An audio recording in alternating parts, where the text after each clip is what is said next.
What's going on, everybody? Thank you all for joining me today. If you haven't already, please make sure you hit the like button because that's the most important thing you can do for me on this channel. What it does is that it helps to make sure that those who are subscribed to the channel will indeed get their notifications, and it also helps to push this video through the YouTube algorithm as well. Secondly, if you're new to the channel, or maybe you have been ghost watching this channel for quite some time now, please do me a favor and yourself a favor by hitting the subscribe button as well as the bell notification next to the subscribe button so you can be notified whenever I release a new video. And lastly, please make sure you share this video out on your social media platforms to your family and friends to inform them on this news and information. And what that does is that it also helps to give me a slight boost in the YouTube algorithm as well. So please help me out with that. And with the introduction out of the way, let's now get into today's news. And today we are headed to California because California is starting to see a surge in gun purchases due to the fact that silently, and this has been happening silently because we haven't heard much about this in mainstream media, but silently,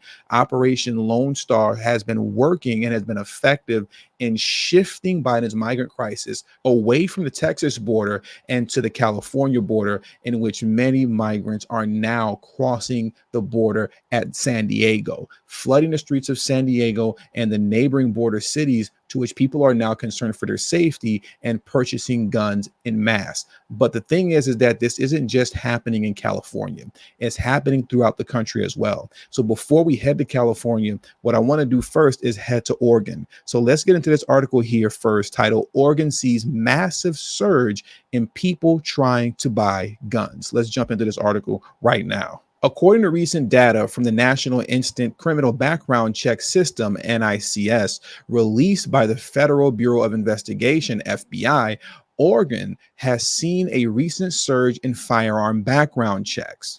According to the data, Oregon saw a 43% change in firearm background checks from February to March. In February, Oregon saw 33,195 background checks, and in March, that number went up to 47,440. However, Oregon is not the only state that saw a surge.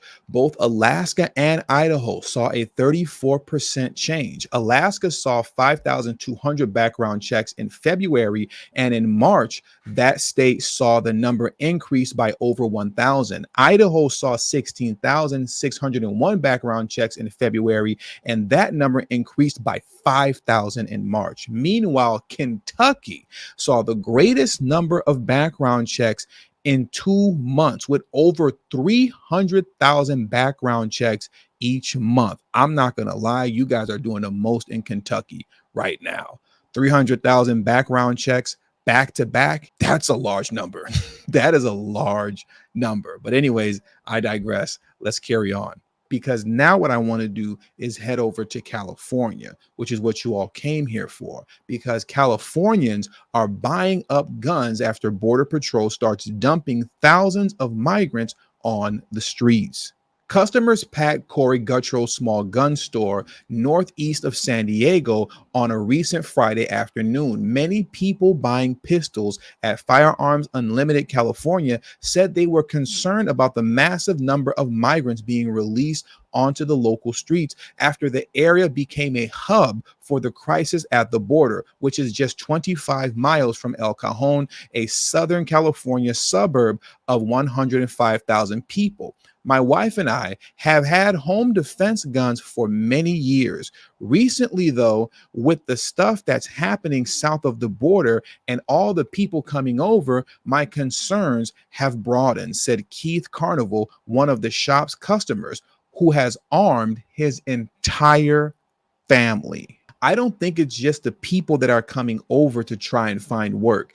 I think we have a lot of hostile people that are coming over with ill will, ill intent that will potentially cause chaos. And I would have to agree with Keith on that, given the number of stories that I've covered so far on this channel that mainstream news outlets will not cover concerning migrant crime. So I can understand why in a place like San Diego and the neighboring border cities, I can 100% understand why now they're on edge and gun sales are going up.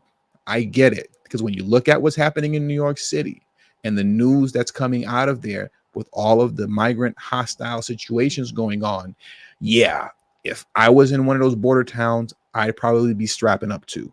Roughly 125,000 migrants have been released onto the streets in the San Diego area since September, which has been unsettling for Firearms Unlimited California owner Corey Guttricks and his customers. After Texas worked to seal off large swaths of its border with Mexico with razor wire and boots on the ground, more migrants started making their way to California. And once again, like I stated earlier, they have had a silent victory in Texas. People are not talking about it, but Operation Lone Star has been very effective despite all of the opposition from Joe Biden. And what I'm going to read here is going to blow many of your minds concerning how successful it's actually been. In Texas's Del Rio border area, migrant apprehensions dropped to 200 a day the week of February 4th, compared to the 2,300 daily crossings in December. They went from 2,300 daily crossings in December to only 200 a day. That is extremely impressive given the opposition Greg Abbott has faced from Joe Biden. That is extremely impressive. And it also goes to show that this migrant crisis is something that is very easy to resolve if Biden would just enforce the laws that are currently on the books. If Greg Abbott can do this in Texas by himself, you cannot tell me that the president of the United States can't do it abroad overall. That's just completely ridiculous. El Cajon Mayor Bill Wells acknowledges his residents don't feel safe because of the flood of illegal border crossers in his city. We see the massive amounts of violence that's happening, a lot from immigrant situations, but a lot of the homeless situations as well, Wells told the Post, adding people are frightened. And I do believe they're arming themselves more. The Border Patrol can only hold migrants for up to 72 hours, and the challenge of processing them quickly while also conducting background checks have become overwhelming. In one case in March, and I'm so mad that I didn't cover this at the time. I dropped the ball on this one, but if you didn't hear about what I'm getting ready to read now, listen up because this is insane. In one case in March of 2023, border agents arrested and released Afghan national Mohammed Karwan, 48 years old, whose name appeared on the terror watch list. The FBI notified Immigration and Customs Enforcement that he was a suspected member of U.S. designated terror group Hezbollah Islami, but that didn't happen until almost a year after his release.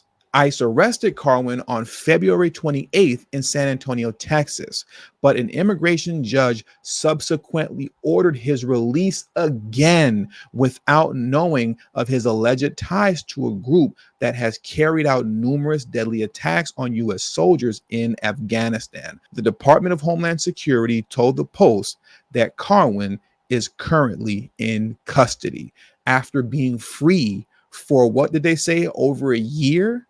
He's just now in custody. It's situations like this, on top of what we've been seeing in New York and what we will potentially be seeing more of happening in Chicago. These situations are why you see folks in the border cities in California arming themselves the way that they are. When you take everything into consideration, it makes all the sense in the world why this is happening. If I lived in those border towns as well, I would 100% be doing the same thing. So I see no fault with what's happening. I know some people will spin this as fear-mongering narratives are driving up gun sales, but it's not fear-mongering narratives that are driving up gun sales. It's real situations like what we've covered on this channel thus far, as well as what we just talked about and what we just read concerning a terrorist that was released twice. He was released twice onto the population before he was caught again and finally placed in custody. That's not fear mongering that's driving up these sales. That's very real situations and concern surrounding people's safety. And people have a right to have these concerns and to protect themselves as well. So with all that being said, that does it for today's news. I want to thank you all for joining me today. Please hit the like button on your way out. Subscribe to the channel if you're new to the channel. Share this video out on your social media platforms. And also don't forget to follow me on Telegram at TD Media Group. The link is in the description box below and will be pinned in the comment section as well. Thank you for your time. And until the next video, peace and have a great afternoon.